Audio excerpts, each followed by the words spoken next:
Good afternoon, my dear brothers and sisters in Christ. Good afternoon. Happy Sunday. Blessed Sunday to all. Today, this Sunday is a solemnity of the Ascension. Ang pagsaka sa langit sa atong Ginoong Hesus Kristo.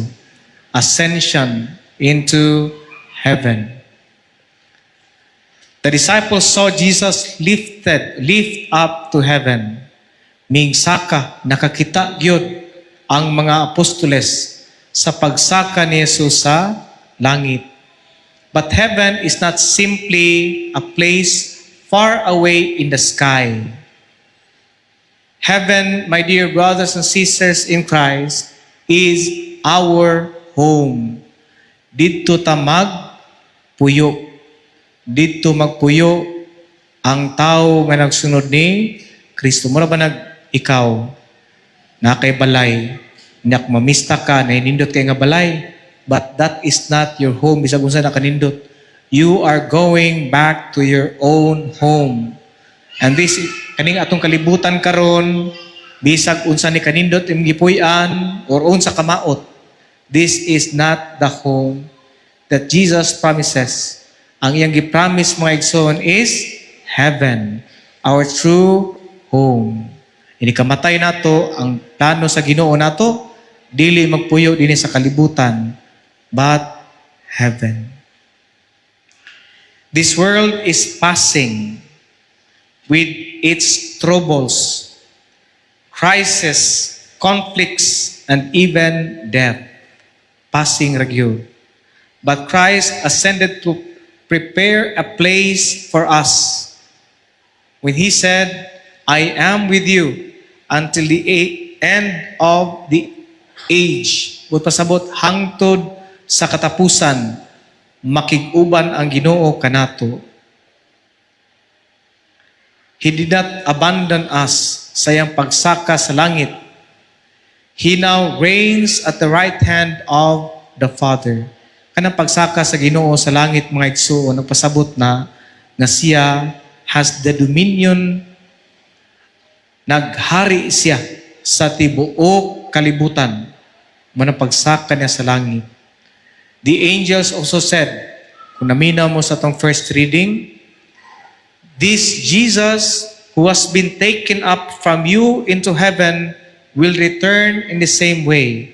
Sa iyang pagsaka sa langit, mubalik siya nga sama sa iyang pagsaka sa langit, meaning to say, ang pagnaog, ang pagbalik sa Ginoo, second coming, gikan gid siya sa langit, munaog dinhi sa yuta. Therefore, we must not be deceived by false Messiah or those who claim na sila mao si Jesus. Daghan man na ron magpatuo nga sila si Jesus. Third person, o sila baka ang Ginoo nga nagpakatao. No, dili na. Ang Ginoo gani sa iyang pagbalik, munaog siya, gikan gyud sa langit, sinapnay sa mga panganod. I am the Christ, meaning to say, there is only one true Christ.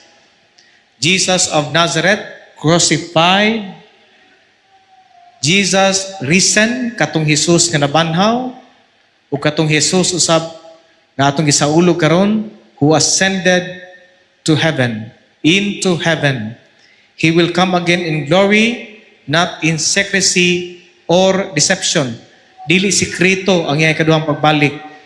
Dili sikreto nga pipilare makabalo.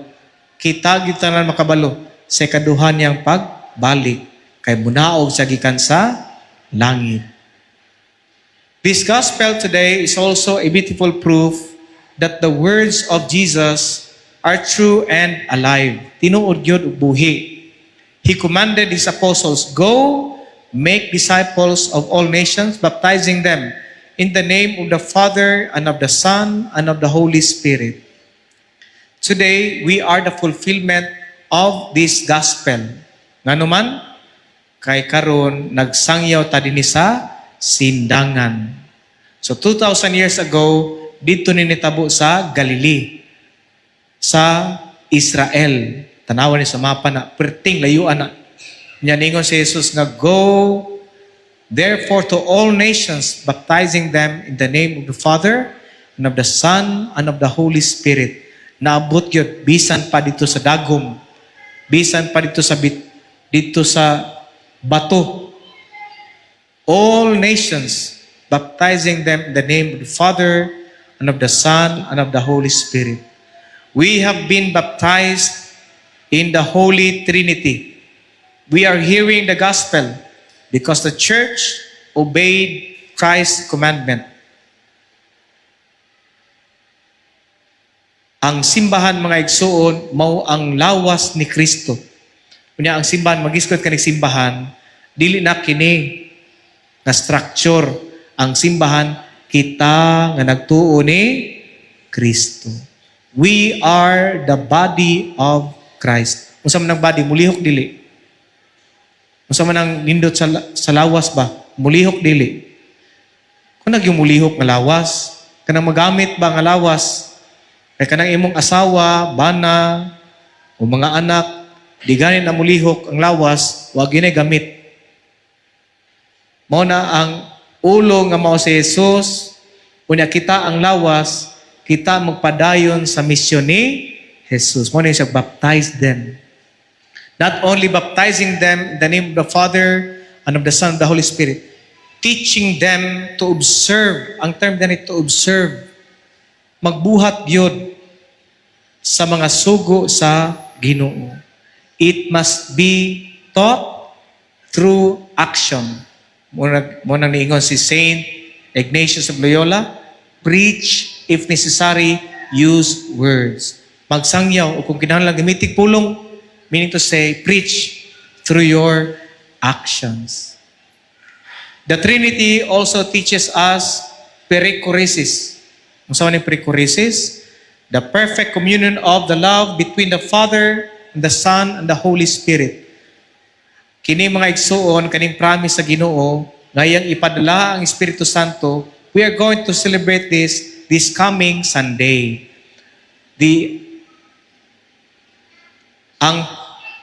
Ang pagkunsad sa Espiritu Santo ngadto sa mga apostoles, this coming Sunday. Ang promise niya nga ipadala ang Espiritu Santo, muna ni sumpay mga igsoon, I am with you always until the end of the age. Kung asa ganang Espiritu Santo, naa ang Ginoong Hesus Kristo. Kung asa ang Espiritu Santo, naa dito ang Amahan. Kay kaning Father, Son, and Holy Spirit, dili gyud ni magkabulag. Si Jesus kagilansang sa krus, naa diha ang Amahan ug ang Espiritu Santo. Sa ato pa mga igsoon, pag naog ni Jesus dito sa langit, dilibot pasabot nga bakante ng langit. Kung asa gani ang Amahan, naa ang Anak ug ang Espiritu Santo. Kung asa gani ang pagbunyag, mo nang baptizing them in the name of the Father and of the Son and of the Holy Spirit. Sa panahon nga bunyagan ka, naa present kining gitawag og Holy Trinity o perichoresis. Kung asa ang Amahan, naa ang Anak ug ang Espiritu Santo. Kung asa ang Espiritu Santo, naa ang Amahan ug ang Anak. Dili sila magkabulag. The three divine persons dwell in one another in perfect unity without confusion. In the same way, mga igsuon, kung doon ay perfect unity, we are also called to be in perfect harmony. Ilabi na gyud sa iyong pamilya. Kanabang kung may conflict, you have to be in harmony. Kung dunay kasuko, kinahanglan mulahos sa pagpasaylo, dili pagdumot. Mo ni langit. Kaya kung taman ka sa pagdumot, taman ka sa kasuko, taman ka sa imong garbo, taman ra ka sa minteryo, taman ra ka din sa kalibutan. Kinahanglan gyud you are going to extend it to forgiveness, to love and mercy. Kay mo dalan paingon sa langit. So the lesson, my dear brothers and sisters in Christ, in this gospel, is very simple. Do not live only for this world. Ayaw yun pagpuyo sa kalibutan, diha sa kadalo, diya sa pagdumot, diya sa kasuko. You have to live a life like you are living in heaven. Be faithful, mga bana, be faithful to your wife. Mga asawa, be a loving mother, a loving wife to your husband. Love one another. Ayaw ginang love another one. Remain in His church. Kung naay mga kalisdanan, be faithful to the Lord. Naay crisis karon, ilabi na itong mga nabiktima sa scam. Itong mga nabiktima sa scam. Brag init-init pag ininga news. Be faithful to the Lord. Bisan pagbugat kay magibati karon, nabiktima ka. Bisan pag ang pinakanindot diha, wala ka nabiktima. Bisan pag nabiktima ka. Be faithful to the Lord, to His church. Treasure your baptism and continue making disciples through your words and example. Especially, make disciples